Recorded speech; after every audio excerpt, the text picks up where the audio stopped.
Hello friends, welcome back to the new video. In this video guys, we are going to talk about how can we customize our screen timeout to ourselves. In this video guys, I am going to show you how can you guys customize your screen timeout setting in your Samsung phone. So before starting video fans, I want to tell you if you need my channel. So guys, first of all go and subscribe my channel, click the bell icon and like my video.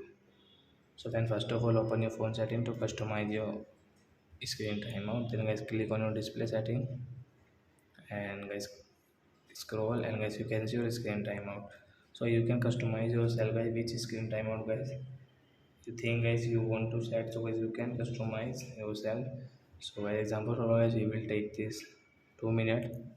So guys after 2 minutes guys your phone screen will off guys, your phone screen is on. So after 2 minutes your phone screen will off and guys you want to like set into like 10 minutes, 30 minutes, 5 minutes, 2 minutes, 30 seconds. So guys you can customize yourself. So I will click on guys this 10 minutes only. So guys after 10 minutes guys my phone screen will off. So I hope friends you have understood how to customize screen timeout in our Samsung phone. So that's it guys, thanks for watching. Now we will meet our next video with new topic. Before going guys, please go and like my video, subscribe my channel. Bye bye friends.